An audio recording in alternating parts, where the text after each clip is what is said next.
Penulisan atau penuturan narasi peristiwa-peristiwa atau tokoh-tokoh sejarah di tanah air masih sering dihadapkan pada sejumlah masalah dan tantangan untuk bisa menghasilkan rekonstruksi sejarah yang jujur dan jernih. Narasi sejarah peristiwa serangan umum 1 Maret 1949 misalnya, hingga kini masih kerap menjadi polemik. Narasi sejarah terkait siapa penggagas awal serangan militer yang berpengaruh penting dalam mendukung perjuangan diplomasi untuk meraih pengakuan kedaulatan Republik Indonesia misalnya, hingga kini masih menjadi perdebatan.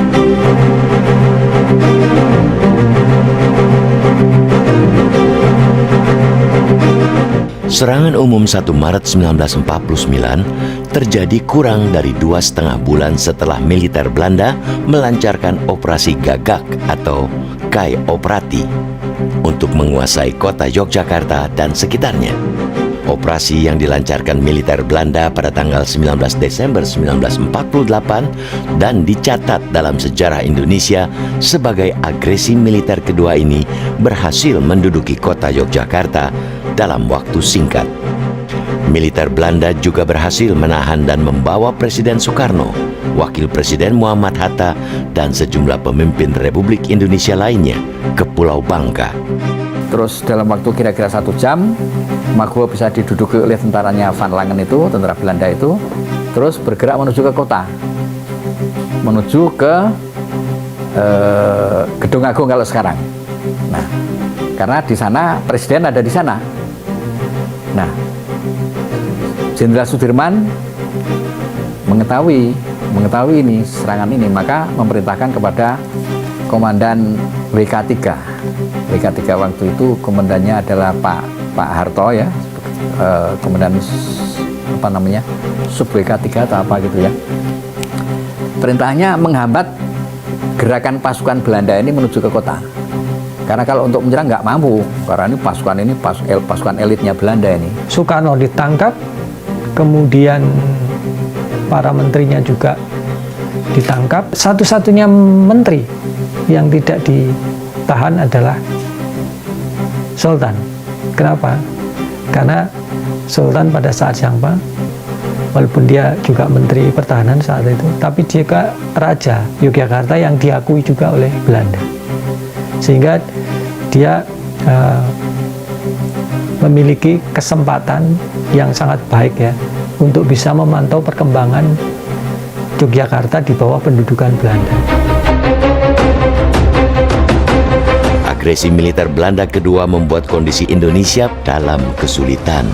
Dengan dikuasainya kota Yogyakarta dan ditahannya para pemimpin pemerintahan oleh militer Belanda, Belanda gencar melancarkan propaganda bahwa Republik Indonesia dan Tentara Nasional Indonesia atau TNI sudah tidak ada.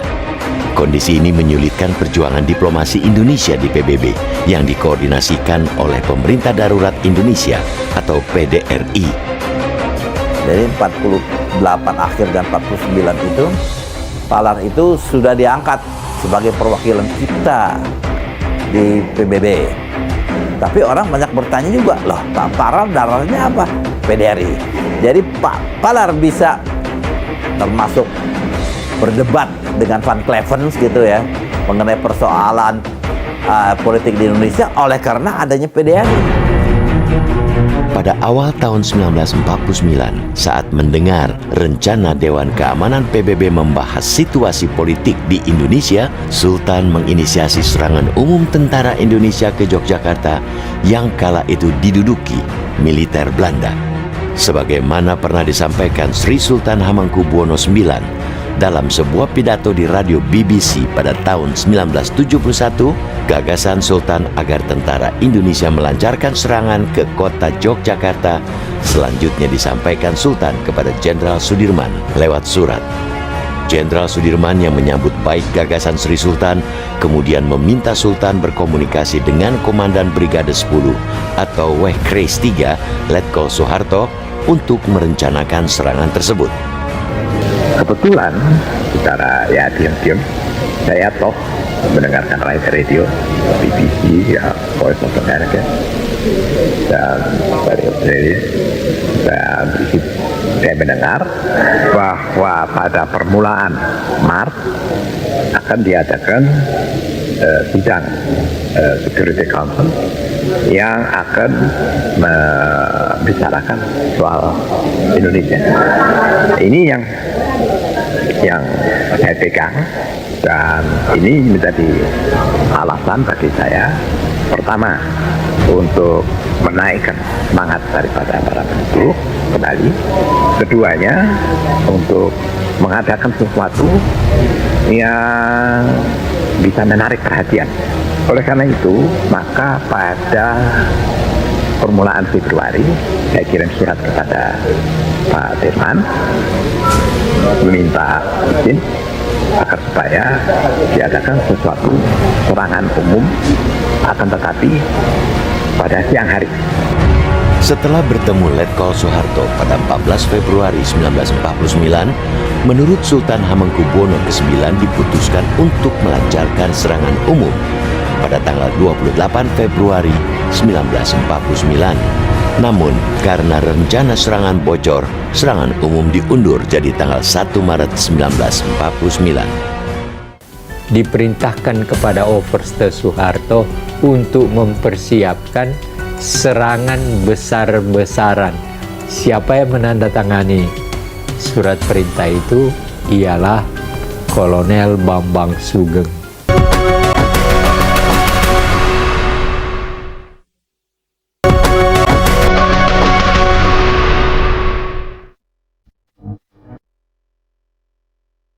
Di luar narasi yang menyatakan bahwa Sri Sultan Hamengkubuwono sebagai penggagas serangan umum, beberapa testimoni menyatakan hal yang berbeda. Letkol Wilyater Hutagalung, perwira teritorial yang bertugas di Jawa Tengah pada awal tahun 1949, dalam autobiografinya misalnya menyatakan bahwa serangan umum 1 Maret 1949 di Yogyakarta dipersiapkan oleh jajaran tertinggi militer di wilayah Divisi 3 dengan mengikut sertakan pimpinan pemerintah sipil setempat berdasarkan instruksi dari Panglima Divisi 3 atau Gubernur Militer 3, Kolonel Bambang Sugeng. Persoalannya adalah, pertanyaannya, siapa yang mengambil inisiatif untuk melakukan rencana penyerangan itu? Sebagai seorang sejarawan, saya tentu harus punya dokumen. Dokumen pertama saya ada kertas kecil yang saya fotokopi dari Arsip Nasional.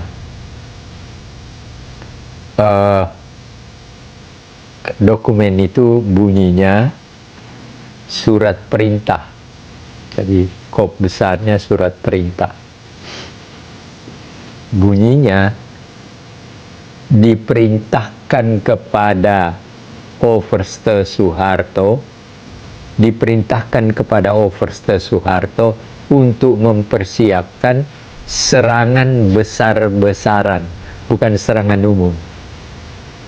Jadi istilah digunakan bukan serangan umum, tapi serangan besar-besaran ke ibu kota. Gitu. Siapa yang menandatangani surat perintah itu ialah Kolonel Bambang Sugeng. Posisinya ketika itu adalah Gubernur Militer daerah Surakarta dan termasuk Jogja. Jadi kelihatan di sini bahwa ada persoalan pertanyaan, siapa yang mengambil ini? Kalau Kolonel Bambang Sugeng, posisinya Gubernur Militer. Tetapi kan di atasnya ada beberapa orang. Soeharto itu paling di bawah. Pangkatnya Letnan Kolonel atau Overste. Di atasnya ada Kolonel Bambang Sugeng. Di atasnya lagi ada Kolonel Nasution sebagai Panglima Jawa, seluruh Jawa, Komando Jawa. Dan di atasnya lagi ada Panglima Sudirman, Panglima Besar Sudirman. Dan ada Sultan sebagai Menteri Keamanan ketika itu. Jadi siapa di antara mereka yang mengambil inisiatif? Nah, Sultan mengatakan bahwa dia yang mengambil inisiatif dan mengirim surat kepada Panglima Besar Sudirman. Tetapi Panglima Besar Sudirman memang meminta agar supaya memanggil Soeharto untuk menyampaikan itu. Karena apa? Soeharto itu adalah penguasa Yogyakarta dalam posisi Komandan Brigade 10 Mataram sekaligus Komandan Wehrkreis 3. Ini sektor Wehrkreis itu ya 102, 103, 104, 105. Ini yang terlibat dalam penyerbuan itu. Yang 104 itu menyerbu dari arah selatan, sebaliknya dari 102 dari arah selatan, 104 dari arah utara, 103 itu dari arah barat, 105 ke arah timur. Jadi Yogyakarta praktis dikepung oleh kekuatan itu yang jumlahnya mungkin sekitar hampir mengimbangi itu ya 2.000-3.000 juga dari pasukan yang ada. Dan tentu saja peran laskar juga ada di sana. Ada Hizbullah, ada barisan banteng juga ada, terus dari KRIS juga ada. Itu KRIS cukup kuat ya, yang waktu itu dipimpin oleh Pence Samuel. Di dalam kota Yogyakarta sendiri, serangan umum 1 Maret 1949 dilancarkan tepat mulai pukul 6 pagi, seiring terdengarnya bunyi sirine jam 6 pagi. Dalam serangan mendadak ini, pasukan TNI dan Laskar menyerang pos-pos tentara Belanda di Yogyakarta. Akibat serangan umum ini, kekuatan militer Belanda di beberapa titik bisa dipukul mundur dan dikuasai tentara Indonesia. Kawasan di sekitar Hotel Tugu yang menjadi lokasi menginap banyak wartawan dan perwakilan delegasi negara asing misalnya berhasil dikuasai pihak tentara Republik, sehingga pihak TNI leluasa membantah propaganda Belanda yang menyatakan Tentara Nasional Indonesia atau TNI sudah tidak ada. Jadi ada titik-titik tertentu yang memang harus dikuasai, terutama Hotel Tugu. Di Hotel Tugu itu pasukan kita menyerbu dan melakukan pertempuran yang sangat seru hingga akhirnya terkuasai tentara Belanda Litang Pukang. Pergi dari situ, para wartawan pun tadinya berpikir negatif terhadap TNI, mungkin mereka akan diapa-apakan, ternyata tidak gitu. Ada upaya untuk melindungi mereka, bahkan alih-alih disakiti mereka malah mendapatkan berita yang cukup seksi waktu itu gitu ya. Dan ada konferensi pers di situ kan. Menyusul serangan umum 1 Maret 1949, pada hari itu, selama sekitar 6 jam dari sekitar pukul 6 hingga pukul 12 siang, kota Yogyakarta berhasil dikuasai oleh tentara Republik. Menjelang tengah hari, saat kabar pasukan bantuan Belanda sudah bergerak mendekati Yogyakarta, pasukan TNI diperintahkan meninggalkan kota Yogyakarta dan kembali ke pangkalan gerilya masing-masing.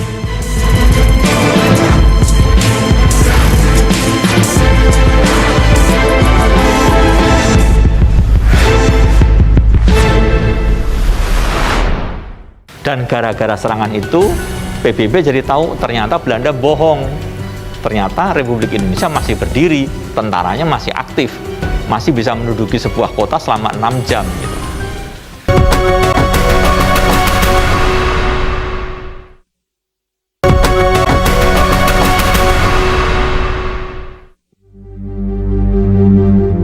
Akibat serangan umum 1 Maret 1949, klaim dan propaganda Belanda bahwa Tentara Nasional Indonesia dan Negara Republik Indonesia sudah tidak ada terbantahkan. Berita serangan umum 1 Maret 1949 tersebar melalui siaran berita radio dan menjadi headlines berbagai media cetak yang terbit di India. Hasil serangan umum 1 Maret ini kan kemudian pendudukan 6 jam di Jogja kan kemudian disiarkan lewat radio, dipancarkan dari Patok Gunung Kidul itu, kemudian dari Patok Gunung Kidul dipancarkan ke Aceh, kemudian ke India, Delhi, dan kemudian ke seluruh dunia. Nah, disitulah berita serangan umum itu membuka matanya PBB bahwa propaganda Belanda selama ini itu nggak benar. Dan gara-gara serangan itu, PBB jadi tahu ternyata Belanda bohong. Ternyata Republik Indonesia masih berdiri, tentaranya masih aktif, masih bisa menduduki sebuah kota selama 6 jam. Gitu. Pernyataan Kalau TNI masih eksis itu, serangan umum 1 Maret betul muncul dalam media internasional. TNI masih eksis. Ya mungkin kita udah nggak punya pesawat terbang, udah habis gitu ya. Ya Angkatan Laut juga mungkin ada keterlaluan, tapi yang namanya regular army, infanteri itu masih utuh gitu. Setiap orang dari besar kecil, ya tua muda, siap mengangkat senjata untuk mengusir penjajah.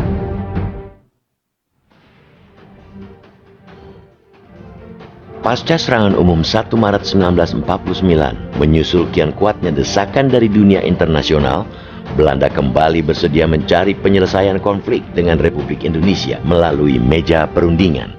Dan setelah melalui serangkaian perundingan yang berpuncak dengan digelarnya Konferensi Meja Bundar atau KMB di Den Haag pada 23 Agustus hingga 2 November 1949, Belanda akhirnya bersedia mengakui kedaulatan Indonesia dalam bentuk negara Republik Indonesia Serikat.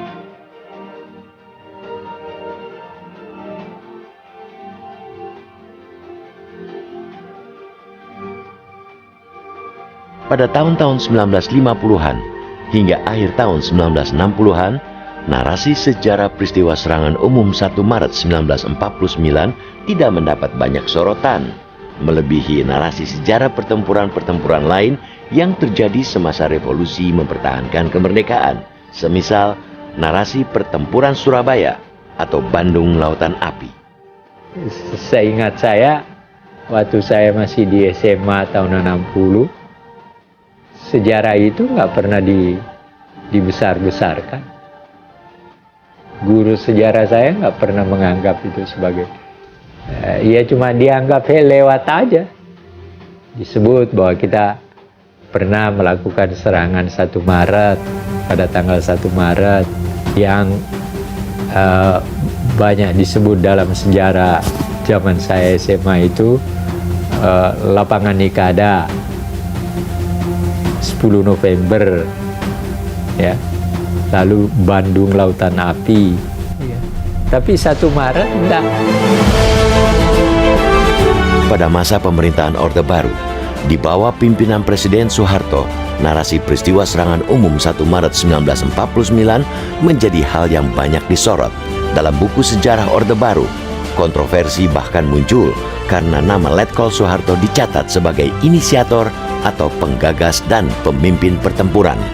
Dalam biografinya, Pak Harto pernah mengatakan bahwa ide itu murni dari dia ketika suatu hari dia lagi nongkrong dengan seorang perwira, seorang bintara Angkatan Udara, seorang sersan, mendengarkan radio yang mengetengahkan perdebatan diplomat-diplomat Indonesia dengan diplomat Belanda di PBB. Nah, Pak Harto bilang bahwa diplomat kita itu tidak memiliki kekuatan, kalah berdebat dan tidak ada penguatan. Makanya tiba-tiba muncul ilham dalam kepalanya bagaimana kalau misalnya membuat sebuah serangan yang itu harus diketahui oleh seluruh dunia. Makanya dia berpikir harus diadakan serangan pas siang-siang gitu, pas tidak malam seperti umumnya penyerangan-penyerangan yang dilakukan oleh para gerilyawan itu biasanya kan malam ya. Nah ini harus siang. Makanya Pak Harto membuat rencana itu karena menurut Pak Harto, saya memiliki kewenangan dalam sistem Wehrkreis ini untuk berimprovisasi. Pada tahun 1979, semasa pemerintahan Orde Baru, sebuah film yang khusus berkisah tentang serangan umum 1 Maret berjudul Janur Kuning juga dibuat. Film yang sangat menonjolkan kepahlawanan Letkol Soeharto ini sempat menjadi film yang rutin ditayangkan di TVRI selama beberapa tahun setiap tanggal 1 Maret. Setelah rezim Orde Baru tumbang, narasi terkait sejarah serangan umum 1 Maret 1949 kembali banyak diteliti dan dikaji secara akademis. Kajian-kajian ini di kemudian hari menghasilkan beberapa versi terkait sejarah serangan umum 1 Maret 1949, termasuk beberapa versi terkait siapa penggagas pertama serangan bersejarah tersebut. Soeharto punya peranan. Cuma yang menjadi persoalan kan bukan pada peranannya dalam arti kata melakukan penyerangan, tetapi yang dipersoalkan adalah apakah benar dia yang mengambil inisiatif untuk pelaksanaan serangan itu.